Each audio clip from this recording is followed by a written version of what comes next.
All right.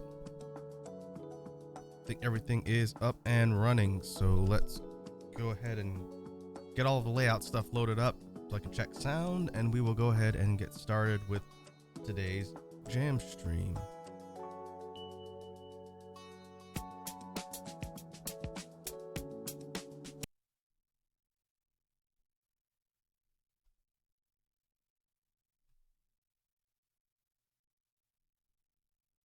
There we go. Seems like it's been a long time since I've done one of these.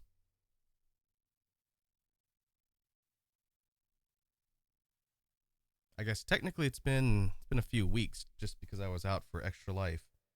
But let me go ahead and throw on a real quick background beat that I did, and we'll talk about what I want to do for today, and we'll get started.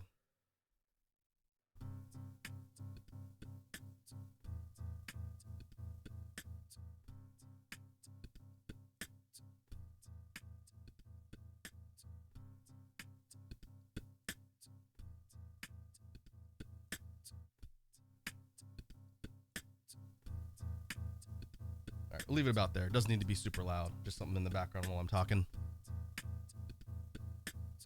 So I figured today, as a way to sort of get back into the rhythm of doing the jam streams, we would do the usual sequences of drills for warm-up, getting everything kind of primed and ready to go. And then I kicked around a topic in my head for something I wanted to discuss on the technique and sound theory side. And so I figured, since it's been a little while, we can do sort of like a bass check-in, especially since some of the ones we haven't talked about in a hot minute. So will be kind of a discussion on bass technique, and maybe some practice stuff related to that.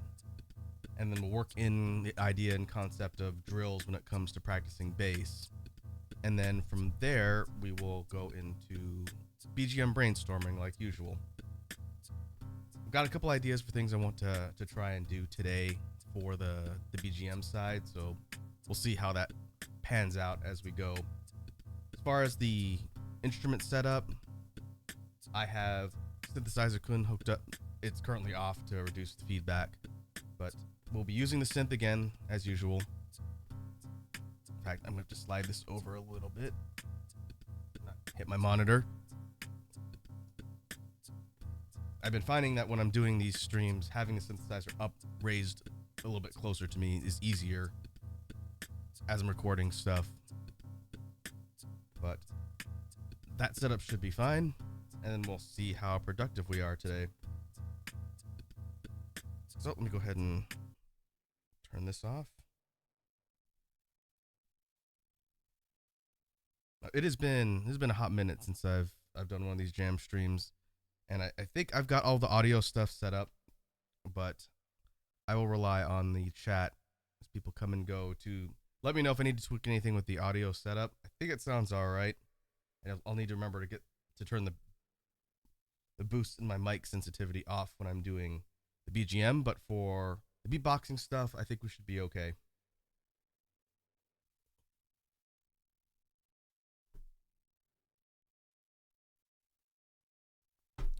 So we'll go ahead and get started. We'll be working on some warm-up drills just to get the blood flowing, and then from there we will segue into the technique and sound theory part of the discussion. So let's go ahead and get started.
All right, so I think that'll do for a brief sort of warm up. Probably could have just kept going for like another 5 minutes.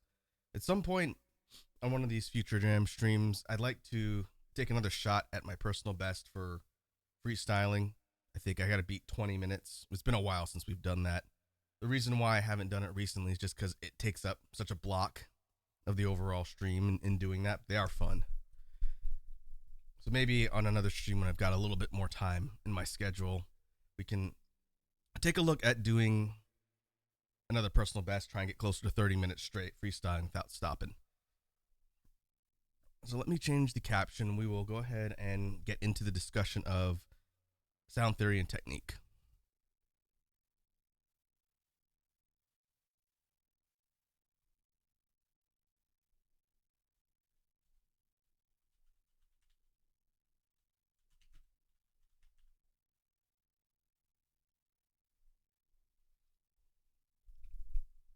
All right, there we go.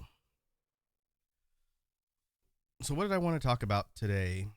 I mentioned it when we kicked off the stream, but it has been a little bit since we did kind of an in-depth discussion and look at basses and sort of bass technique and checking up on the developing sounds and kind of taking a closer look at the mechanics. We do that every several streams because bass is one of my favorite topics to discuss. But I figured since it's been a little while, we can do kind of like a recheck up, like a health check almost for the current basses that I'm working on, see how they've kind of been progressing. And from there, talk about maybe some applications and some ways that I've been kind of playing around with using the basses and kind of, again, do more of a global look at sort of the arsenal and maybe see if some of the lesser used bass techniques are something we can kind of incorporate and focus on when it comes to practice. And I've got a couple ideas for how to sort of drill for some of these. And so I'll make sure to talk about that as we kind of get through the discussion and talk about, you know, the why and how to sort of practice the different techniques so that you're progressing and kind of pushing forward with the skill. And so if we start at the sort of basic, quote unquote, basic bass level of technique, I guess we can start with a bit of a checkup on throat bass, since usually when people are looking at getting started with the vocalized bass techniques and a place to really get a jump off point for some of the other ones, when it comes to vocal basses, I always tell people it's good to get a command of throat bass because, one, it gives you a level of conditioning to be able to do some of the other ones, and two, it's one of the fundamental building blocks of the Beatbox toolkit that really everybody at some point kind of learns and makes sure to kind of work through, because the more advanced stuff kind of requires that you have a knowledge of the basics. Otherwise, you're going to have a much harder time learning those. And this would be kind of a good opportunity, since last week when I was in Canada for Extra Life, I didn't really have any time to practice beatboxing because obviously I was traveling with people and I didn't really have much downtime to just go and, you know, drill for like half an hour to an hour. And so I'm actually a little bit out of practice this week since I've been back and things have been back to normal. I've been practicing off and on as I usually do. But there was a bit of a gap from the post Extra Life stuff. And so this would be a good way to sort of make sure that I'm not getting rusty or forgetting things that I need to. So if we go back to throat bass, the simple kind of basic sound of throat bass from a vocalized outwards bass sound, you get the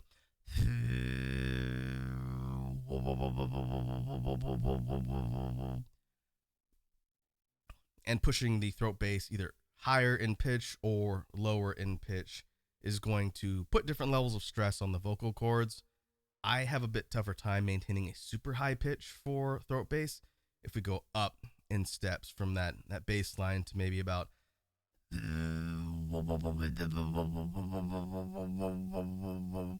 that's pretty close to my limit as far as how high I can sustain pitch. You don't really see a ton of that.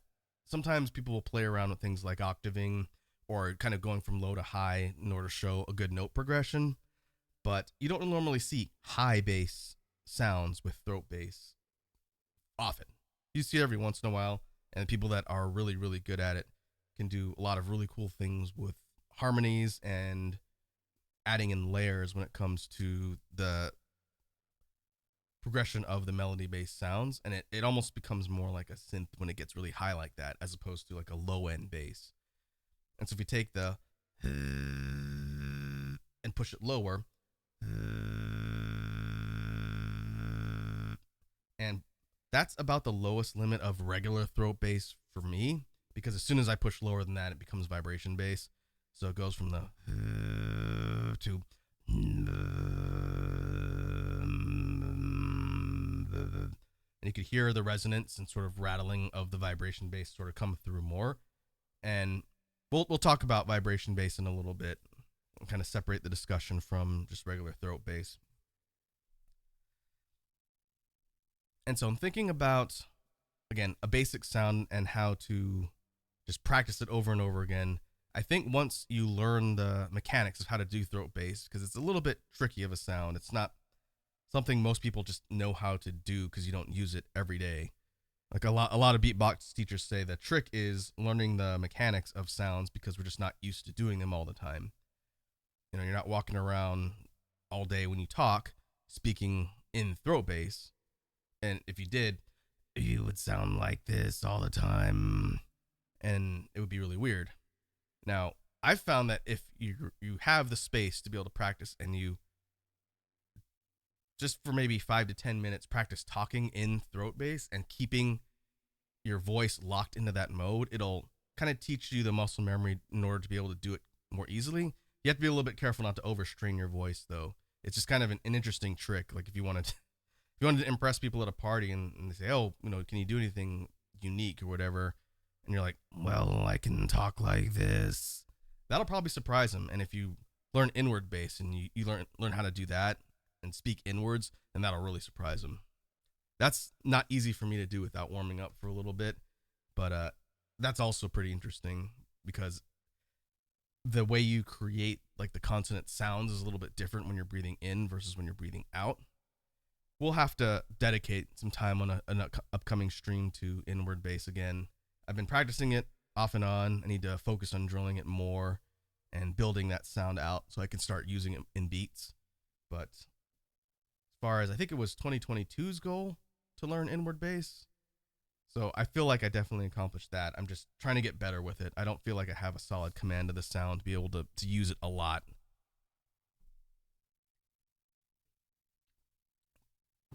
So going back to the idea of drilling throat bass, you know, you could do the kind of talking in throat bass, but that's a little bit more difficult.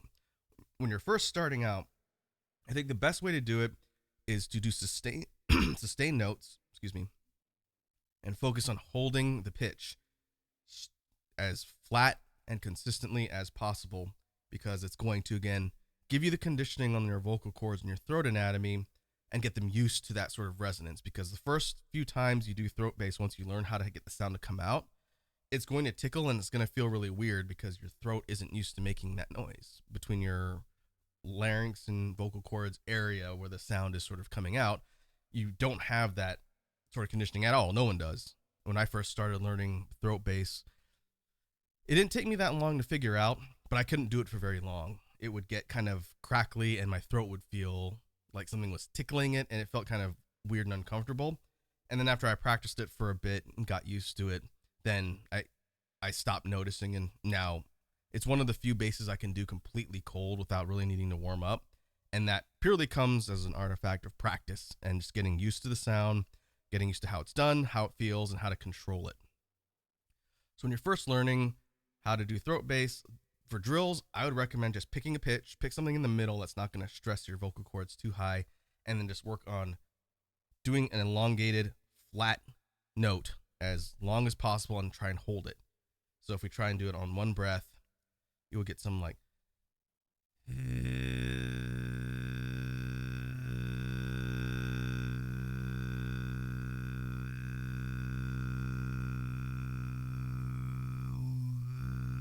You also want to make sure and keep your tongue in a neutral position too, because if you move your tongue around into the airflow, it'll manipulate the sound and change it a little bit or even break it up.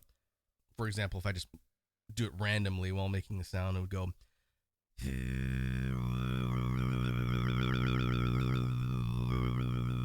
Now, if you're looking for like a really warbling distortion texture over the throat bass, that's actually a pretty good way to do it. I'm essentially moving my tongue up and down, like right in the middle of my mouth. And if you go into like a clop motion to create the while you're doing that, then you actually create a little bit of resonance too, and it would sound like.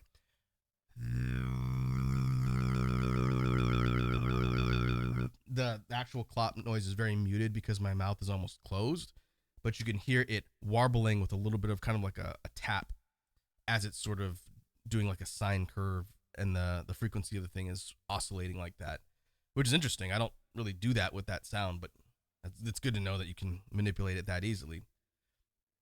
But step one would be practicing for, duration of time until you feel a lot of stress on your vocal cords, and then just stop. Something I think I've talked about every time we talk about practice on the vocal type basses, be it throat bass, vibration bass, vocalized chest, a little different because it doesn't stress your cords quite the same way, especially inward. When you're practicing and learning, as soon as you start feeling pain and what you're doing physically hurts, you need to stop and take a break. Doesn't need to be a long break, maybe like an hour or so. Drink water, let your throat kind of rest, but do not push through pain because you can cause damage that way when you're first learning. When your vocal cords and your throat anatomy is not conditioned to doing these sounds and is learning just to be comfortable with it, you don't want to overdo it because that could really damage your voice. And just practicing in small chunks as you get better and your throat gets that conditioning, eventually you'll be able to do it for longer and that won't hurt. And none of the bass sounds I do, unless I really, really push the sound extremely hard, none of the vocalized basses I do cause me physical pain. I have to be doing them for a long time, like a extended drill, or if I'm doing them in a pattern or routine where it's a really, really powerful version of the sound, even then it takes a lot for it to physically hurt my throat. And that's just because I'm used to it. And so if you go back to taking the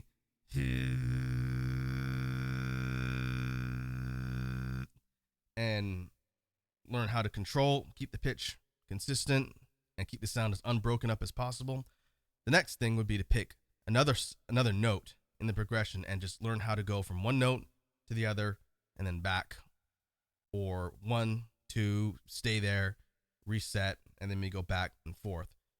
And I think the best way to do it is to go down in pitch. I honestly don't know, because I'm not a vocal coach, if certain people are more inclined for like a higher progression versus lower. It probably depends on what your natural voice is. If you have a deeper voice, it's probably easier to go lower. And if you have a higher register voice, like a soprano, it's probably easier to go higher. I don't know. But the point of the drill is to pick something that's comfortable. So again, for example, we take the and pick a note to switch to, and then we do that for as long as possible. So I'll just do it start to finish and kind of demonstrate what that would look like. We'd go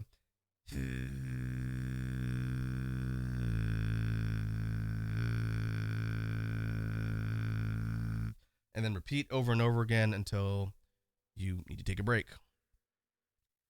And I found that, especially early on, because I really did want to try and master and get comfortable with these sounds as fast as possible when I was first learning beatboxing, I found that within the scope of a week of first learning the basics of how to get throat bass to come out, and then practicing just doing the notes, I didn't have this particular style of training at the time. I was piecing it together from YouTube tutorials and just sort of practicing however I could. If I could go back and instruct myself earlier on, I'd say this will probably serve you better, which is why I'm having this discussion as part of the jam streams. For people who want to learn beatboxing and are trying to get into it, hopefully the stuff that I present here will be a way to make it easier and give you some tools to jump off and make it easier to learn stuff than it was for me when I was first starting out. And so taking the sustained note with a progression to another note, and then getting comfortable with that, the next thing that probably would serve best when it comes to just experimenting around with the technique and getting comfortable with it would be to add some distortions or textures to it. And there's a lot of different ways you could do that with any sort of bass sound. But for a throat bass, maybe what I would recommend now is that people just work on mouth position changes while they're practicing getting the sound to come out, because just doing that can dramatically change the way the sound sort of comes across and hits. So for example, just changing the opening of your mouth from a sort of neutral opening like to more of a constricted, tighter circle to force the sound through a smaller opening, it would go from to gets more muted and sort of muffled almost. And then likewise, if you open your mouth up to like a more O shape and then just change the size, like you're making like a wow noise, you get that really common distortion on the bass where it's going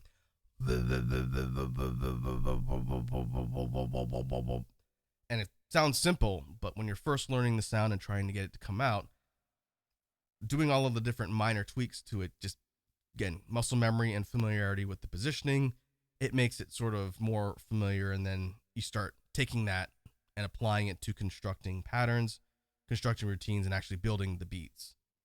And so some people have asked me, when you're first learning beatboxing sounds, do you want to immediately start going into pattern construction, or do you spend time just drilling the sounds over and over again, one by one or in groups, until you feel comfortable with them and then start building beats?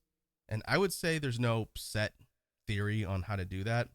I say do both. Take the time to, especially when you're learning the sounds, just practice at a basic level of doing the sounds to get comfortable and consistent with them. But at the same time, chances are you're not going to just be practicing one bass or one snare or just a bass and a kick without a snare. Chances are, if you're just getting into beatboxing, you're going to try and pick a couple different things at once to sort of learn, because you want to be able to create beats. I don't think I've ever talked to someone who was approaching it from a purely mechanical level where they're like, I just want to be able to do a throat bass. And then once they learn that, I want to be able to do consistent kicks and then double kicks. Usually people are like, I want to be able to create beats. So I'm going to learn whatever I can as quick as possible and start putting stuff together. And there's nothing wrong with that. I would say do a mix of just practicing and drilling the individual sounds and then start putting together to experiment with construction of beats and putting all little components in different spots so you get familiar with that, learn how to sort of keep time, work on tempo and consistency there too. And doing little variations like the lip distortion and texturing, I think, is pretty helpful for sort of forcing your brain. A lot of it is just brain exercise in order to control these things that you're trying to manage at once. So if we were to take like a real simple beat with a kick, maybe I'll put a kick, hat, snare, and a bass, like a throat bass, we might get something like and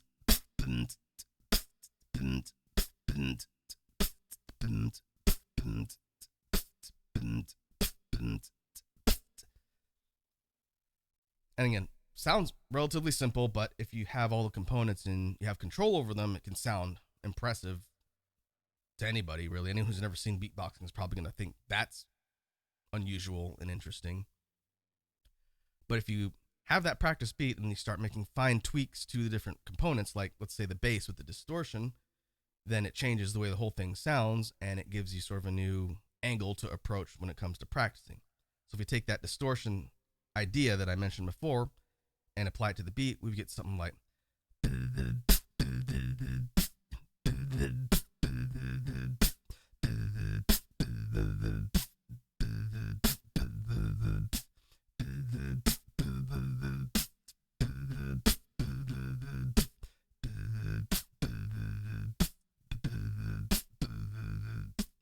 And subtle tweak, it's the same beat, same notes essentially, but just by doing that slight variation on the bass, we've changed the way the whole thing sounds, and it sounds like a completely different pattern.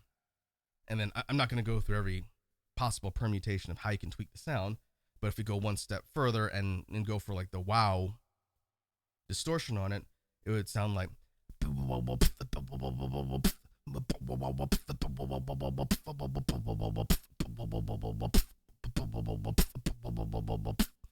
And you can hear how each iteration of those three sounds a little bit different, and it's going to hit the ear differently.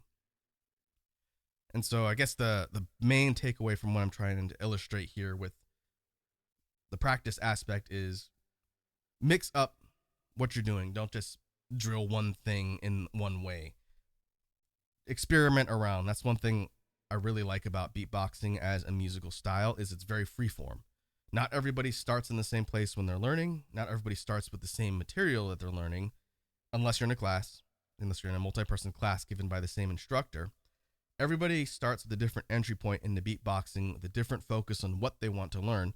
And there's so much information out there in places like YouTube that you can literally look up pretty much anything for what you want to learn and find tutorials and guides and resources for how to do that and how to do a sound, how to put together sounds for patterns, and by that extension, how to do routines, which I think is pretty interesting. It just means anyone can learn, which is what I tell everybody I know, be it via content or even out there in the real world.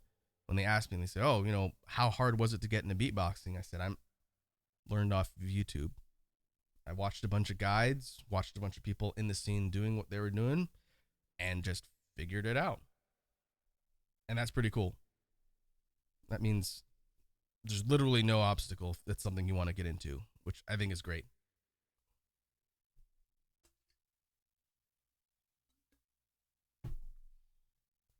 So moving on in the discussion of bass technique and sound theory. We spent a lot of time talking about throat bass. I'll try and speed things along a little bit to cover a couple other ones. I think the one that's a bit more difficult to sort of explain when it comes to practice and the nuance of technique, just because it's subtly different, but the sound can change a lot, would be progressing from throat bass to vibration. And because vibration is almost exclusively used for low-end bass sound, a lot of what I was talking about when it comes to messing around with the level or note progression and whatnot, it's a little bit more difficult. I think you can technically do high note vibration bass. I definitely don't, because as soon as I do that, my voice automatically defaults back to throat bass for the high register stuff. But at its core, a lot of people use vibration bass for heavy, low end stuff, drops, really kind of aggressive type of bass line, because it allows you to push your voice lower, and the resonance from your vocal cords gives it some really interesting texture, and it's one of my favorites. I go back and forth on whether or not vocalized chest or vibration is my favorite. Probably vibration, because I do it more often. But we could talk a little bit about sort of the difference and then how to sort of train for it, because it's sort of like the evolution of throat bass. You don't normally learn vibration bass first.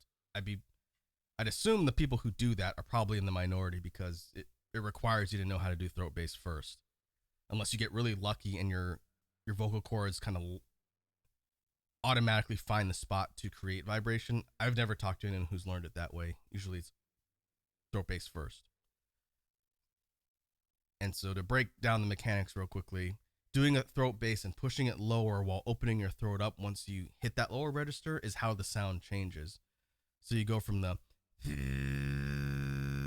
which to me feels like a lot more of a restricted and tightening of the vocal cords. As soon as you go lower, you're opening your vocal cords up, which causes that resonance and that almost rattling texture to it. And so if we go from a, I'm just going to drop incrementally lower, and hopefully it'll be audible on the broadcast when it switches to the vibration bass. So we go.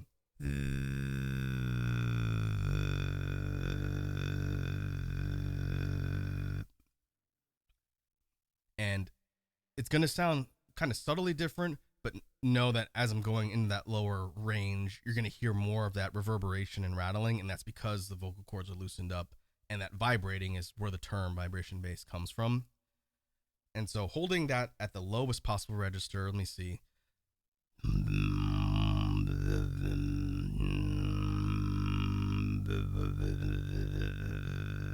That's about the lowest I could push vibration. If I want lower, I'll have to go vocalize chest. But for practice, since it's the point of talking about this, I've found that when you're first learning vibration bass, getting really comfortable and finding that catch point when your vocal cords have to shift from being, again, more restricted and tight for the throat bass to more loose and reverberating for the vibration bass, that's the first thing to figure out. And that took some practice, because you could take throat bass and technically push it down pretty low. I know some people do that too. It sounds good when they do it. But for me, my vocal cords kind of automatically switched to vibration, and I had to just focus on that and get them to do that consistently. And then I learned the sound and just had to get better at it. And so how to explain how to practice and drill for that's a little bit tougher for this one. But if I go straight in at the point where I know it's going to be vibration bass, it'd be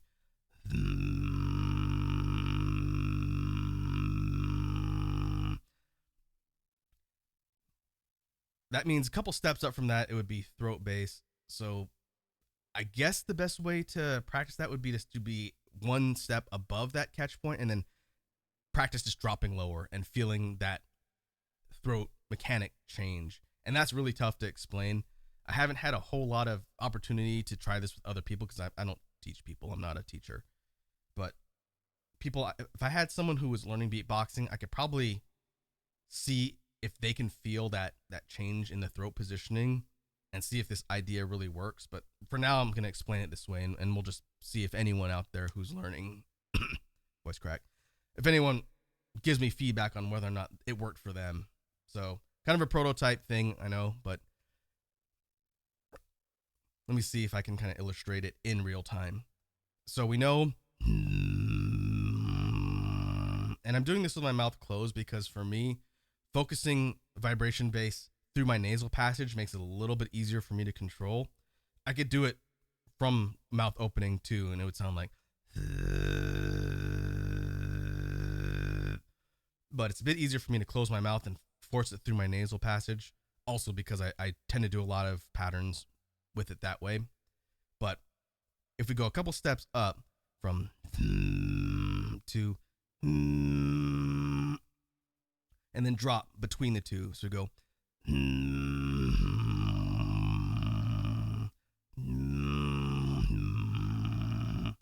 now this does put a bit of stress on my vocal cords, especially while I'm talking constantly.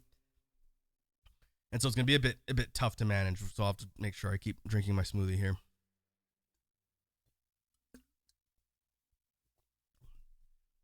But to me, going from the to it does physically feel like the sound moves and that the throat positioning changes slightly. So to tie it back into the recommendation for drilling, I think once you've practiced doing sustained notes for vibration bass, focus on getting on that catch point from when the throat positioning changes and just go back and forth. Like do that for a week or so and get comfortable with it. And then from there, you can go on to the next sort of drill type that I have talked about before, which is going from low to high, going from like the bottom of your bass register to the highest end, which takes you from vibration bass in the low end to throat bass on the high end, and practice going extreme ends, because that's going to teach you, one, the conditioning of how having to change your throat position pretty quickly, but also get you comfortable with moving in and out. Because if you do the first drill, it teaches you how to just feel where the sound changes. You're not getting a big progression of notes because it's like one or two steps to change from throat bass to vibration. But if you're going from the low end of the vibration to like the high end of throat bass and you're ping-ponging between the two, then it's going to teach you how to really get a lot of control over your range. It's good range practice is probably the best way to explain it. And that would sound like, if we start with the low end, I'm gonna go low to high, it would go.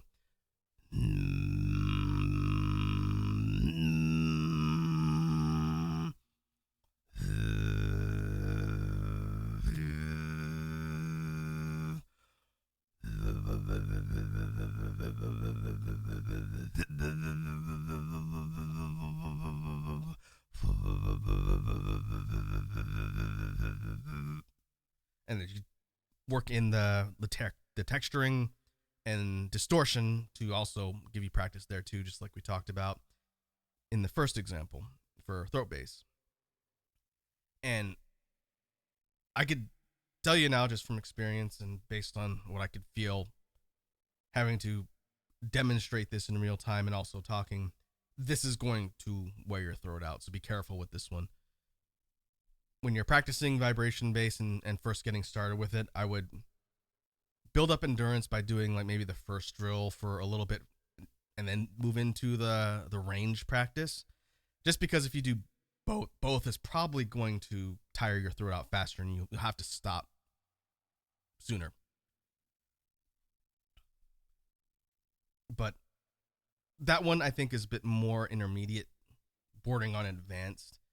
If you spend time focusing on getting really good with throat bass and practicing how it feels and getting that endurance, it'll make it easier when you transition over to learning vibration as opposed to trying to learn them both at the same time. You technically could if you push it hard enough, but it's going to be more challenging and difficult to do that.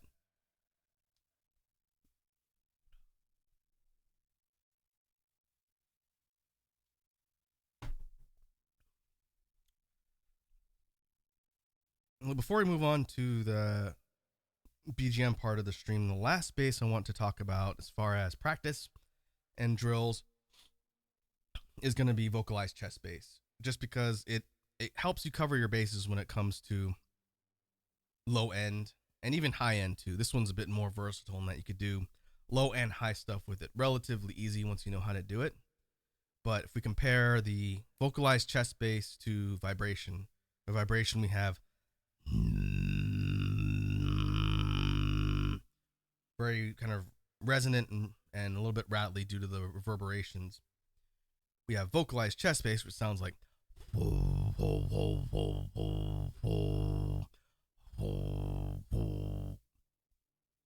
it's a bit more, to me it sounds round, and I know it sounds weird when I describe it that way, but you could hear more of a reverberation, and it's very similar. And in fact, I sometimes find myself kind of switching between vibration and vocalized chest unintentionally, and I'm trying to work on that. But if we take mechanically, just to explain it in case anyone watching this has not seen me explain vocalized chest before, a regular chest bass is a heavy sigh deep down in the lungs that causes a pretty noticeable rumble and reverberation when you do it. And it sounds like one of my teachers, Kindo, described it as, you know, a frustration sigh, or when you're bothered by something and you do kind of a chest bass is pushing that lower and practicing getting it to be more of a rumble and a more full sound, which was how it becomes an actual bass. And so you're taking the noise and you're combining it with a vocalized note. It's not a throat bass note. It's technically not hummed. It could be, but it's just a sung note over the top. So it's like a plus a creates. And I'm a little rusty on vocalized chest. I haven't used it a ton lately. But in combining the rumble with the sung note, it basically sandwiches the two together and gives the sung note a reverberating bass sound, and it comes out as a blend. And again, might sound similar to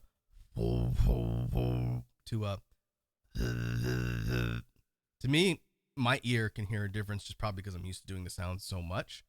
But the thing about vocalized chest bass is it stresses your vocal cords considerably less. The rumble is just a vibration. It doesn't really push your vocal cords, and the sung note doesn't really put any stress at all unless you're doing like a really high note. But I've found just comparing that to the vibration bass when it comes to the low end sound, vocalized chest for me is easier to get lower. So if we go back to our example of the lowest end of vibration bass, which for me would be about, and then we try and push it lower with vocalized chest, it might go from to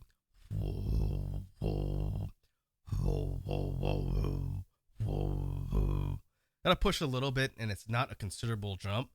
But if I drilled my vocalized chest bass and pushed lower, I could probably get like another step lower when it comes to capability of pitch. And if I want lower than that, I'd have to go inward. But vocalized chest also, to me, and this is just based on my experience, is easier to do higher because it's not really reliant on vocal cords. It's just doing the rumble and combining it with the sung note. So if we take the and we go really high, it would sound like, I liken this to like a Marge Simpson sound. It's what it sounds like to me. But because you're getting that rumble and you're combining it with a high note, it's getting that really high pitched sort of resonant, almost siren-esque type sound, which I've used in drops before. It's pretty handy for that, actually, because it sounds unique compared to some of the other ones.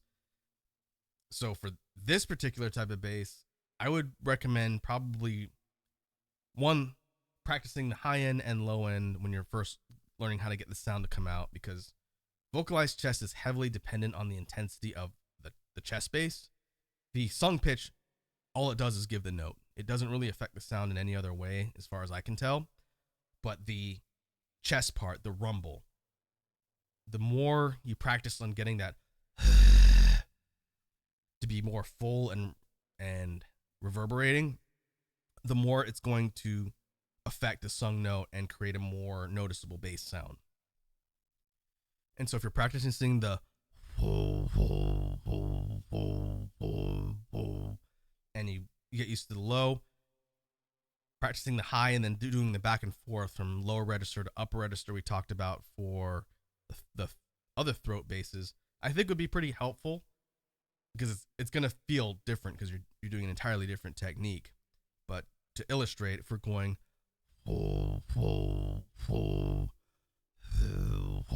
and then going high, it would sound like,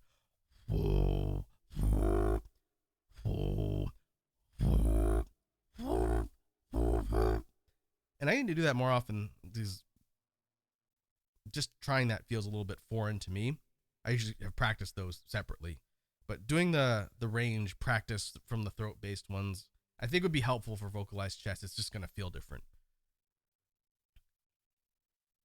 I'll make a mental note to practice my Marge Simpson impressions more often, because putting the high vocalized chest into things like drops as a contrast to the low end stuff is fun. I like doing that. But it does take a little bit of practice because it's a bit more unusual of a technique. I could say I don't see a ton of pro beatboxers do that, but I've seen it happen a few times. The bass techniques that usually take center stage when it comes to like the people out in the scene, a lot of times it's the vibration or inward bass that people tend to gravitate towards. And I'm curious to see, as time progresses and new techniques become more popular, or old techniques kind of become more popular again, if we'll see sort of a movement of contemporary beatboxing from one to the other. As long as I've been learning and been part of it, when I first started, lip rolls were really popular, and they never really went out of fashion, I think. But thanks to folks like Napalm and getting a lot of eyes on the lip roll technique, when I was first starting, everyone was doing lip rolls. It was one of the things that I struggled with learning so much because I wanted to be able to do it since you saw it everywhere. But now I think probably it's a bit more of the melodic and heavy bass stuff-ish. To be honest, I don't watch a ton of beatbox content anymore. I check in on some of the folks that I like to follow, like D-Lo, Collapse. I did find out that Trungbao and Chihuahua got married, which is nice. They put out a music video, which is really cool for beatboxing. But I don't watch Swiss Beatbox for the most part unless something really big comes out. And I think the reason for that is one, because I don't have as much time to just watch a lot of content. And two, I don't want to inadvertently have that stuff be in the front part of my mind when I'm practicing. Else people are going to think I'm just ripping off what I saw in a video. That specifically is the main reason why I don't watch a lot of beatbox videos anymore unless I'm watching a tutorial or, again, something big comes out. But I check in every once in a while on folks that I like to follow just to see what they're doing and see what kind of stuff they're coming up with and how they're evolving too. But at some point, I'll have to think the near future on what I want to focus on. There's a lot of sounds that I'm actively trying to get better at and refine that I don't really feel like I need to learn a new one. I do want to learn the post snare at some point. That's a tough one. It's one of the hardest sounds I've ever tried to learn. Maybe for my resolution for 24, rather than say I'm going to learn a new technique, I think I want to get better with click rolls.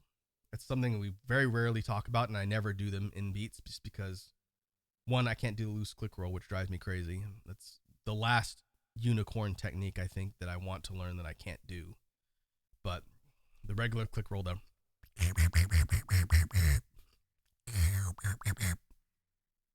is really good for heavy and bass stuff, especially if you are still working on the vocal basses and want a lower heavy sound. The regular click roll is great for that. It's a really useful, powerful technique. I just don't use it. And so maybe I will resolve to get better with click roll so I can start putting it into my beats. Because I could do it. I'm not too good at putting it into a beat, which is probably a practice thing more than anything else. It's a skill issue. But it's just not a sound that I readily used. And I think not knowing the loose click roll, which I like more than the regular one, kind of just killed my motivation to want to use it. But in reality, the bass click roll is extremely powerful, and you can use it for a lot of really cool stuff. So I will work on that. I'll work on trying to drill more click roll stuff so that I could talk about it on places like these jam stream formats and show people, again, techniques that are out there if you want to learn and build your tool set for beatboxing.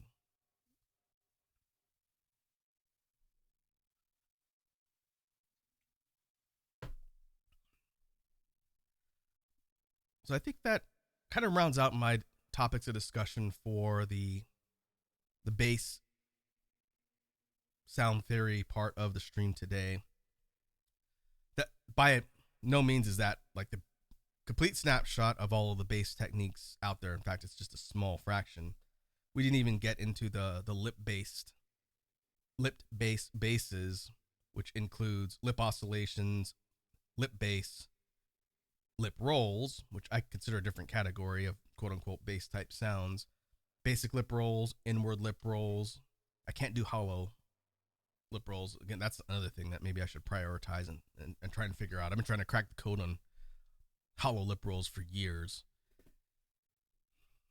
But there are other aspects of bass technique, and we can definitely do a part 2 of this if people want me to talk about this some more in a future stream, where maybe we cover the non-throat based sounds when it comes to bass technique.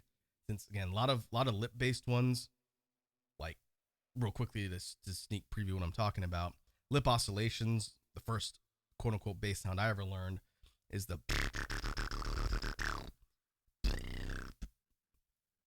I can't hollow that one. I just can't hollow inward sounds apparently. There's lip bass, which is a bit more tighter and used for really melodic stuff. The I tend to pair mine with throat type basses, but lip bass is another one. Probably practice that some more too. We have lip rolls, like the dry basic lip roll,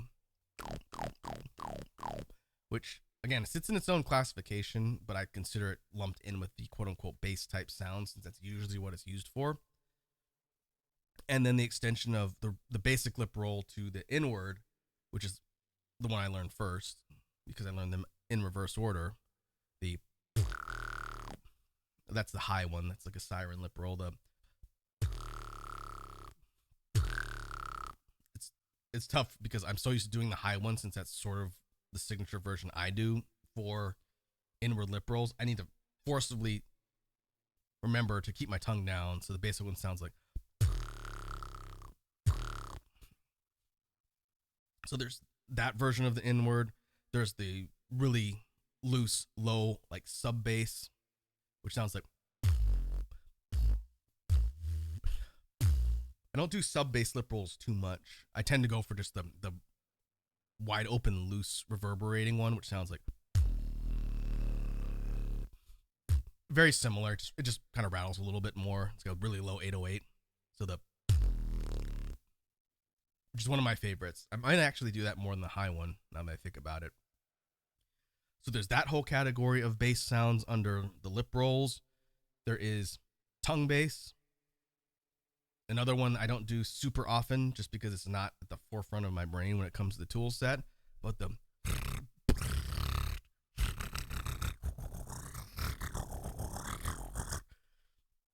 tongue bass is, again, another pretty powerful technique. I just don't use it. And between its ability to sound pretty low and heavy on its own, and the fact that you combine it with vocalized sounds, something like going to means it's pretty versatile. I just don't actively use it. It's not a sound I factor into a lot of beats. So you could do a whole discussion on application of tongue bass by itself, combining tongue bass with other things like the throat based ones. You can technically do that if you have a good mastery over the techniques. And so that's another category, the tongue based techniques for bass sounds. So there's a lot.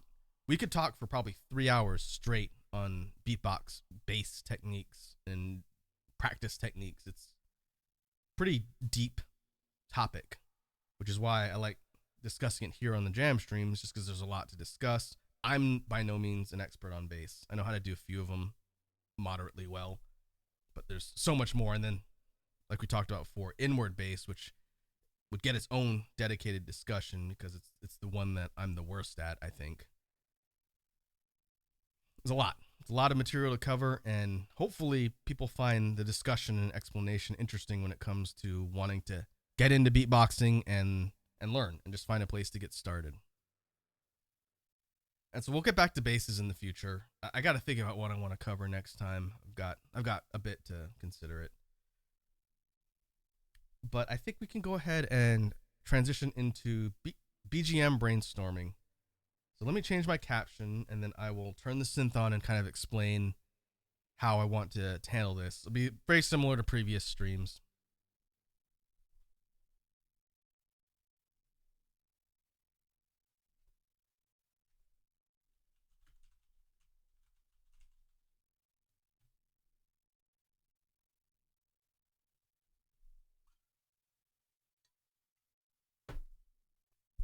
So before I turn the synth on and have to kill all my mic boosts, I'm going to approach this similarly to what we've done in the past. I'm going to piece together some ideas for some BGM tracks, and I got some stuff that I specifically wanted to work on today. And then I will construct them, capture all the loops, and then when I feel like I've got something more or less complete, I'll come back and sort of explain what I'm doing. Unless something interesting happens in the middle, and then I'll turn my boost back on and take a pause to talk. And the reason for that is I have to turn all my mic boosts off when the synth is hooked up. Otherwise, it captures that fuzz, which I haven't been able to completely eliminate.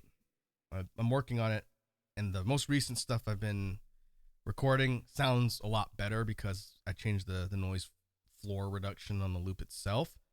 But I think the problem is coming from the fact that everything's playing through aux. And I don't know if it's the cable. I might look at getting a higher quality aux cable, but I've tried it with a couple and the fuzz is still there. So I just need to make sure that the boosts aren't interfering, causing the fuzz, and everything else. I don't think I can really restrict too much with the equipment. I am looking at ways to try and reduce that with my audio software. I have not found a solution yet. And I may have to pick the brains of some of my other music VTuber peers to see if they really know how to get around that. I know there's a way to filter out sounds at a certain frequency. I don't know if my software has a plugin that just does that by itself. It's got this noise reduction thing for like podcasts, but for music, it doesn't really apply that reduction the same way because it filters out dead air distortion.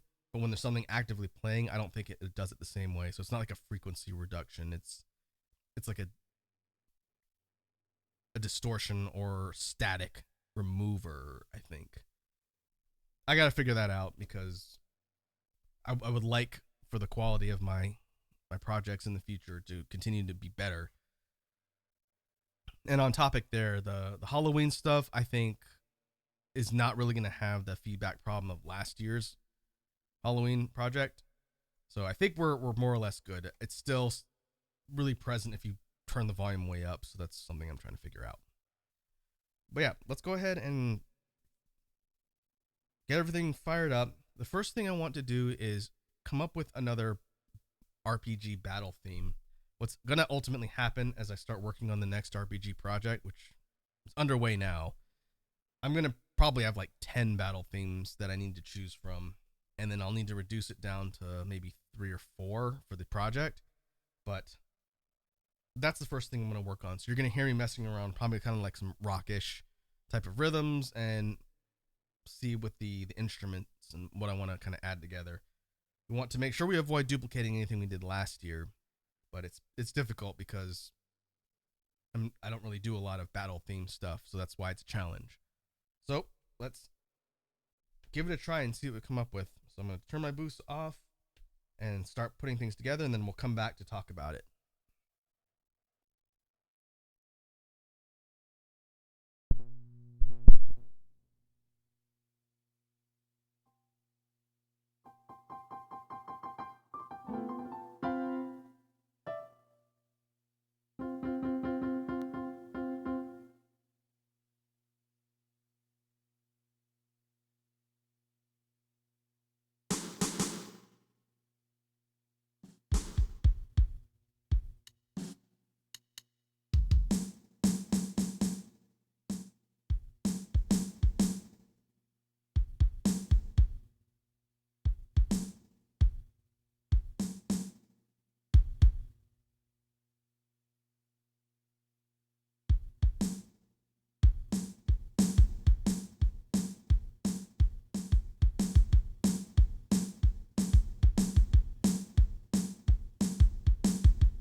All right, let's come back and talk a little bit about what we got here.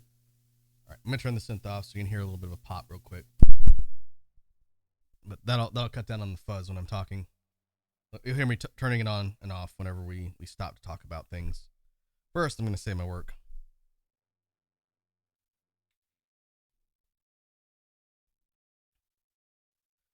What I've put together here as sort of a preliminary structure. This actually, I think, is a more functional battle theme than some of the other ones I've done so far, which I guess just proves that whenever I'm having to do this in front of people, I'm under more pressure, but the results tend to be better. I don't know.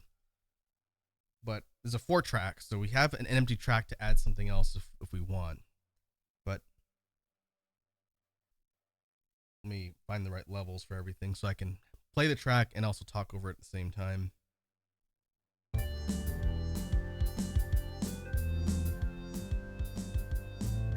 Okay, that'll be a little bit loud, but I should be okay. So we have a really kind of standard kind of rock beat combined with a bass progression of notes that goes up. It's an ascending melody, and then it cycles back and starts over again. And for this one, I don't know how I would want it to start. I'm thinking of pushing the bass line as the front running thing that you hear when the song first starts, and then it goes into the actual beat with the rhythm coming in, and it starts driving forward. And then the first high synth, the one that sounds like, probably come in shortly after everything starts playing. And I think it's long enough that I can have it loop, and it won't be super repetitive because it goes for several measures. But what could be fun, and I haven't done this on a theme yet, and I think it'd be cool to see if I could get it to actively come together for the recorded track, is using beat repeat to take the rhythm and have it only apply to the drums, but doing that double time thing you heard me doing towards the end. So that's taking the, and I just have to kick it in after the snare, since beat repeat repeats a section and then chops it and does it over and over again. But if you do it in different spots, it's repeating a different section. So if you do it after the kick, we're basically getting the kick and the hat at the same time, which we could also do. But I think having the snare be the double time part makes it sound a little bit better. So if we play the whole thing,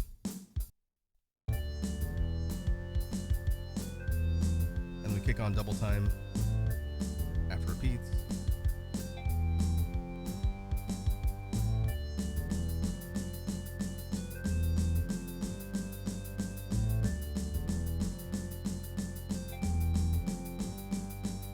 I think that would be a really cool switch up for the song, and that would be basically within the first half. So it's not really a part A and B. That switch up would probably happen after the high synth melody cycles a few times. And then after we come out of the double time part and we go back to the regular version of the rhythm, then we can bring in the strings. The 4th track, which sounds like, and there's a bit of a cutoff with the tail of the loop, so I'd have to fade it in so you're not hearing that hiccup at the beginning. But I can work around that without having to record it. So we do it like this. Just fade it in.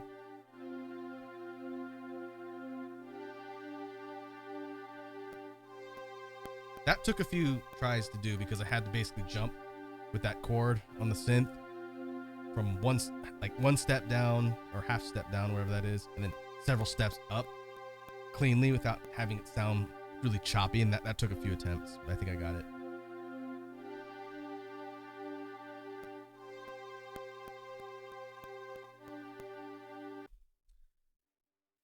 And so I think even though this one didn't take a super long time, it just happened to click right off the bat, which is fortunate when that happens. I'm not always that lucky. But with the 4th track, we might be able to put like another, maybe some more chime type synth in to sort of complement the regular high synth progression. This one, which has, I basically took was it 329, which is a synth preset on my synthesizer I have bookmarked. I have a little sticky note that's sitting on top, and every time I find a sound that I like, I just write it down there so I know which one it is, and just key it in and it'll jump to it. But that one I threw a filter on in order to give it a bit more of a distortion instead of just a straight sound. I used the unfiltered sound on the bass line, which is how you're getting that kind of low buzzing. It sounds like a Sunsoft bass synth. That's what I call it. I've used that on a couple other BGM tracks so far. I really like the way it sounds. It makes it sound kind of like chiptune and retro sound.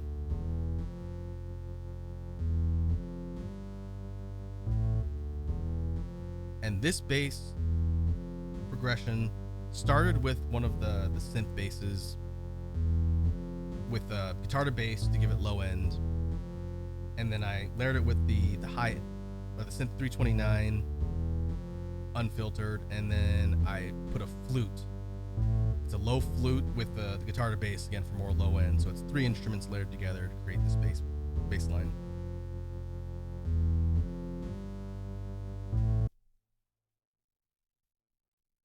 And so I think it could be additionally paired with one other instrument, maybe to come in when the strings come in.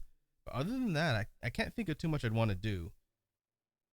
One thing that I've been working on is I've been trying to record every other day or so off stream, because the project that I'm working on for next year is big. I need to get some stuff together.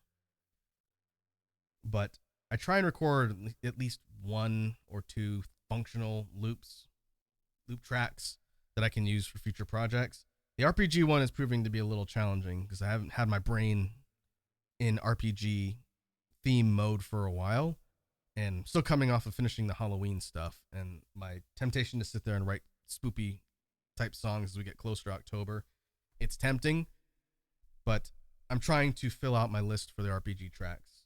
I did get one yesterday, which maybe I can show off. Actually, I'm not going to show off that one. I have to actually record it and see if I'm happy with the results, but there's going to be a bit more of a range of theme styles in that next release, and so I've got a list of ones I got to record, and I'm trying to check off as much as I can from the list. But this battle theme has potential. It's one of the front runners of the ones I've made recently, and I just kind of slapped it together quickly right now. So before we go on and work on another track, let's do sort of a rough pass on the performance using all the things we talked about and how this thing would be structured and recorded, and then we'll move on. We could start with bass line. So if we did that, it would go.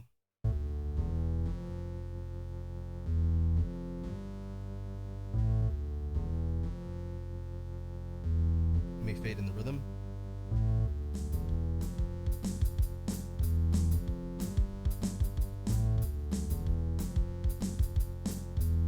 Fade in the synth.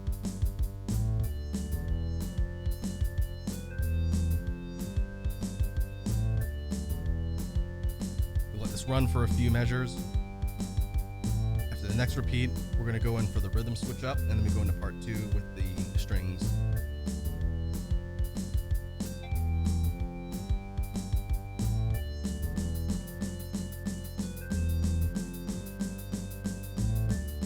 And we don't keep this on for long, take it off. So the tricky thing when I record that is I have to take the effect off by hitting a button, and then I have to also fade in the strings because of that hiccup at the beginning.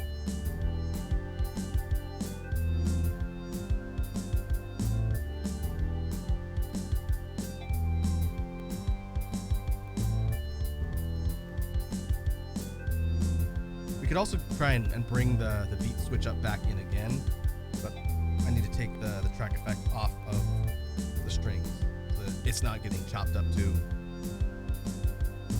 Did that.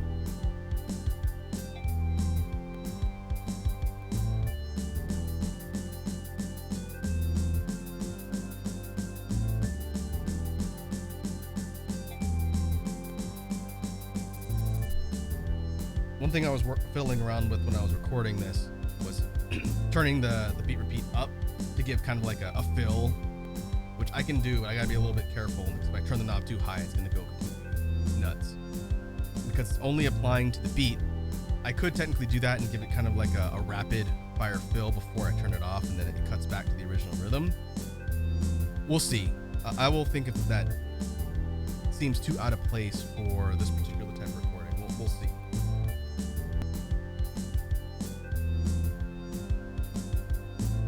So at this point,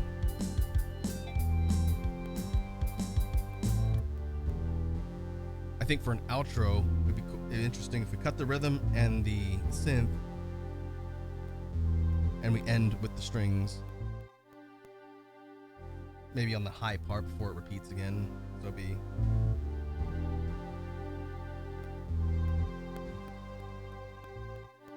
And then we'd have to stop it before it repeats. That could be an interesting way to finish out the theme, and then it would loop.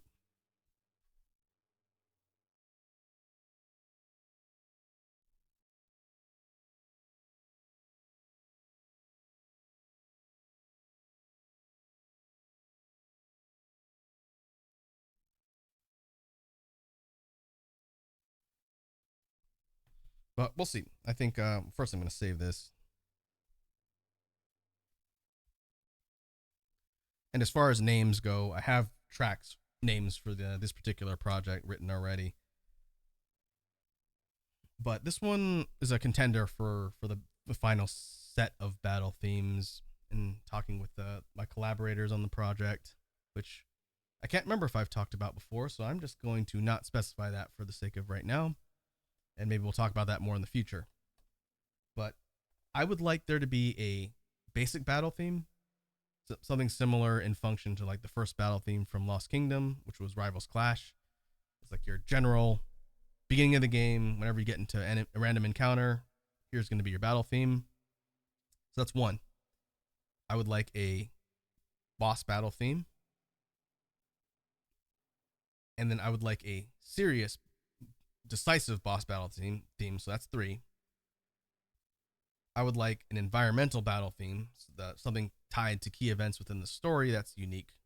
Kind of like a battle theme B.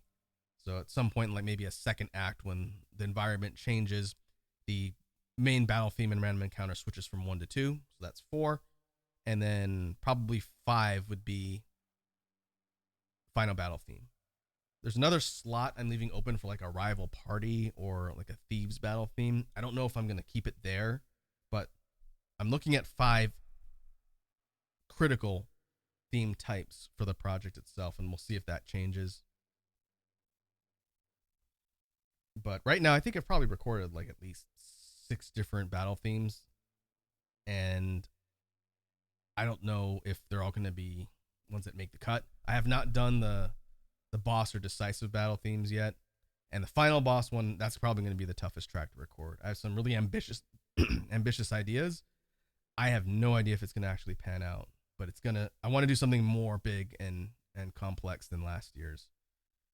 So that's going to most likely be the last one I finish, unless I get a bunch of really good ideas in the next coming month.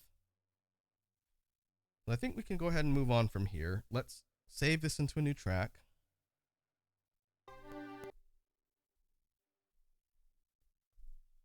Some point soon, I'm going to need to do a big recording dump from all the tracks that are on the loop station and maybe pull a bunch off. We're currently on track 65. 65 of 99. So we've occupied more than half of the slots. But I've recorded, I think, at least half of these ones now. They're just sitting there. So I'll probably have to pull everything off in the next session and then completely blank out the list of files, and then I'll have everything open again.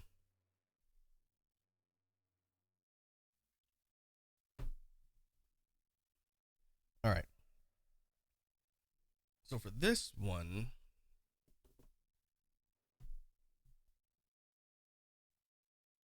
just real quickly thinking about what I want to do for this next track. I feel like with one for the RPG project done, that's fine for the stream. So maybe we'll switch gears. I don't want to just do like another battle theme. That'd be kind of boring.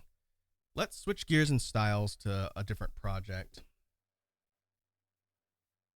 let's go electronic, and let's try and go for like a more brooding, darker electronic song. Not synthwave. I just finished working on a synthwave adjacent track. So let's see what I come up with. But it's gonna be like a electronic techno-ish type song, and we'll see what kind of themes kind of come together for this one. So no real template in mind, other than the genre, but it should be interesting. So I'm gonna turn the boost off. I will turn the synth back on so you hear it pop briefly again, and then we'll put together and then come back and see what we've created. Let's do it.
All right.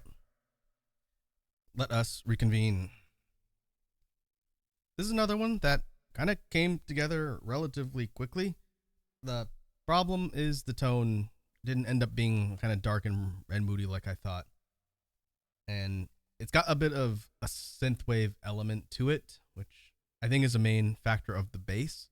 But this one is interesting. I think this one will be pretty functional for an electronic project, which is something else I'm working on right now. I have not decided if it's going to be before or after the RPG project. It'll largely depend on how development for that one goes. But I realistically might have enough tracks recorded to do an electronic album, similar in style to Far Future Days, but a bit more refined. I think I've learned quite a bit since I did that one, but we'll see. That is still very early on in its larval stages. But for this one, this particular track, I am a big fan of this type of synthwave-ish type bass, just like a rapid slicer. Rapid slicer, I could have turned the slicer signal up a little bit to chop it more, but I think it's fine. We have, I think this is strings. No, this was a synth bass. This is a dance synth bass.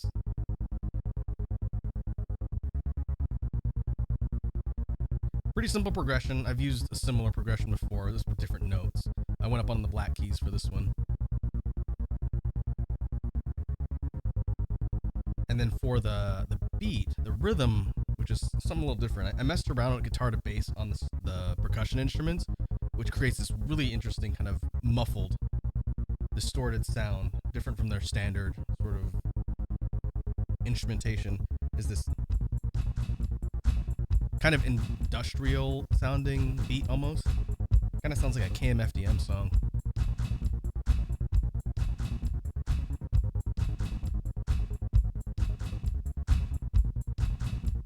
But these two kind of pair nicely together. You have a more slick, kind of cyberspacey bass line and a more heavy, kind of chonky rhythm. But it's got kind of this forward driving tempo to it. I went pretty simple with the actual kicks on this one. I think it's just straight 4/4. Yeah. Wanted to keep it simple for doing an electronic type beat, and then I structured the rest of the instruments around it. So the kind of clunking snare you hear is a snare, regular snare with guitar to bass on it, and that's what creates that muffled, like machine clanking noise. And then I added a regular unfiltered, undistorted clap on the snare too, so it's doubled. And then a real simple quarter note or eighth note cat run. Not the most elaborate rhythm, but I want to kind of focus on the other instruments.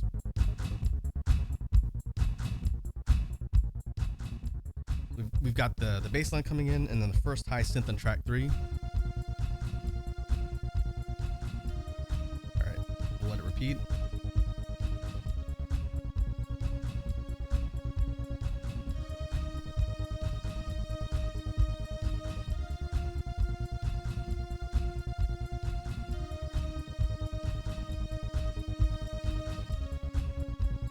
Kind of a simple moving around progression on the strings. This is a string synth, but combined with the bass line, it sounds more uplifting in tone than what I originally thought was going to come out when I said kind of dark and more moody. This sounds like something you'd see in like a futuristic setting when the plot has resolved and everything is good. Which I don't dislike, it's just different from what I originally thought was going to happen when I started noodling around on the synth. So we take this one out for a second and look at track 4.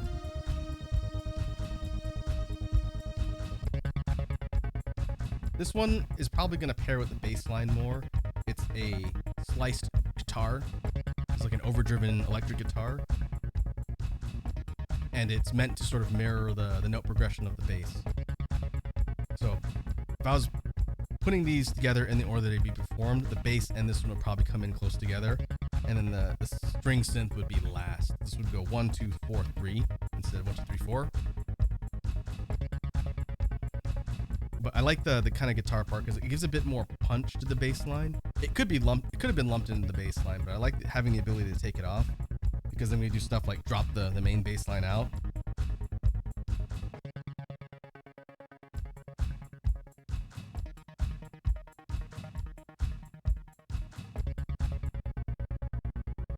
Or drop the rhythm out. And then we have just these two kind of rapid slicer things going on at the same time. For this one, I don't know if I would filter transition this one, since we kind of looked at that on some of our other electronic entries so far.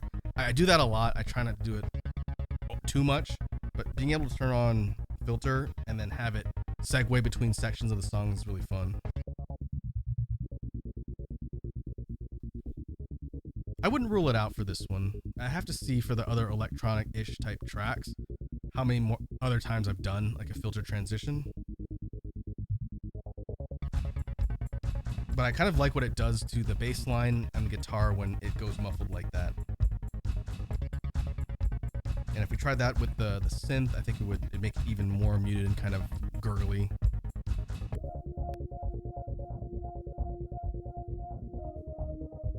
That's not bad. I wonder if it's doing that because I recorded the high synth out of sync. No, it's okay. I just have to remember when I bring it in, that I bring it in on the beginning of a cycle so that it starts from the beginning and not like the middle or the end.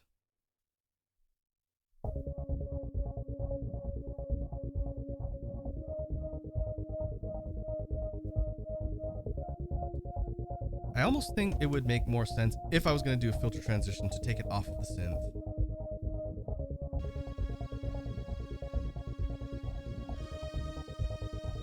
Basically, it sounds like the kind of uplifting in quotes part of the melody that's on display here is the only thing that is undistorted. So it kind of forces your ear to hone in on this particular part of the song, which I don't dislike. I think when I save it, I'll keep the track level effects off and then just think about it for the final recording.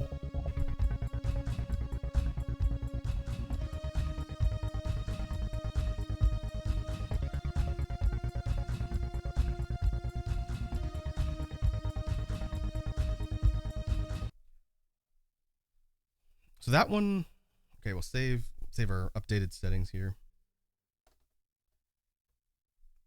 I think it does need something on the 5th track. Maybe kind of like a little background electronic, not a signal per se, because I've done that a lot too.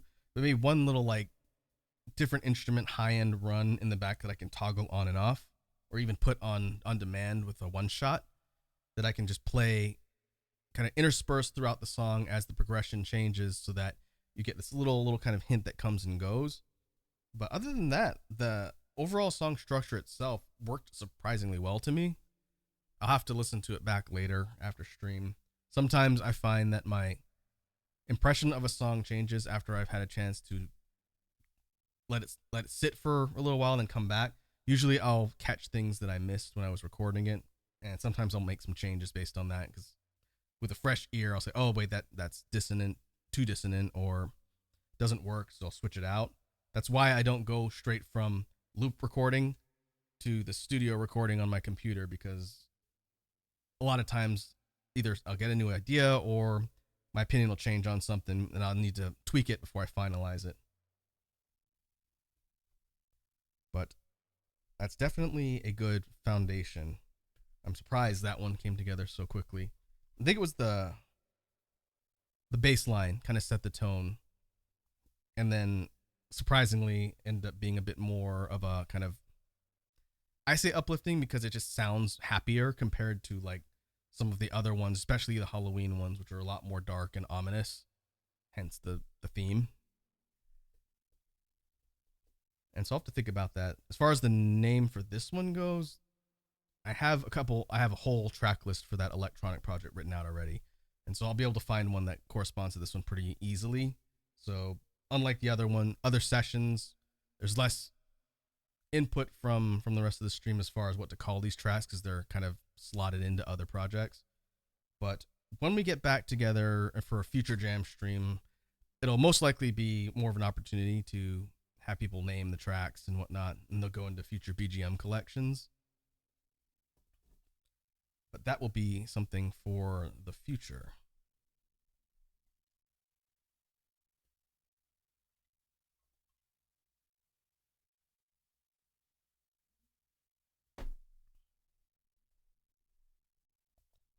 So I'll go ahead and save that. Unfortunately, I don't think I'm going to have time to go and put together another loop. I could, but that's going to take me over time, and I've got to go run out in a sec here. My weekend schedule, just people wondering why I moved the jam stream to today. I had some last minute things come up that sort of had me move stuff around. Otherwise, if it was tomorrow, I would probably have more time. I could do like an extra long jam stream as we got back, but I had to move it to today because I have a conflict tomorrow now. But that's okay. Now that we're sort of back into the swing of things, we'll most likely stick to our cadence of doing these every other week. I may pull the Discord of people and see if there's anyone who wants me to do these more often.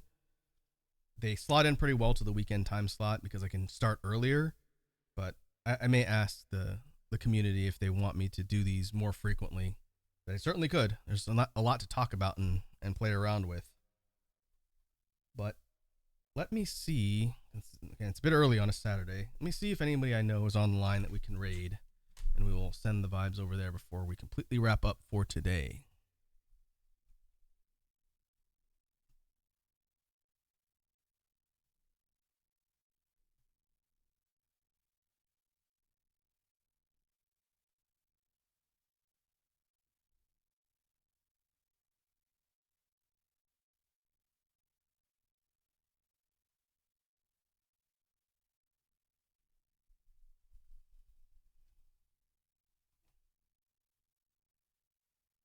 All right, I see Bean is online there playing something I don't recognize. I don't know. I've never seen Palia before. But we can go ahead and queue everything up and go say what's up to Bean. The Bean Bunnery. So let me go ahead and go to outro. We'll mute you.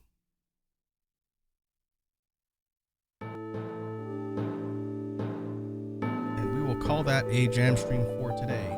Decently productive. Hopefully the discussion was interesting for people when it comes to the beatbox technique stuff. Next week's schedule I got to figure out between today and tomorrow. It'll probably be a mix of gaming, and I haven't done a drawing stream in a bit, so that might be midweek. I may prioritize Infinite Fusion because I would like to continue playing it. I'm having a lot of fun with that game, but we shall see. In the meantime, I will figure all that out. Now let us go raid Bean. I will catch you folks in the next stream.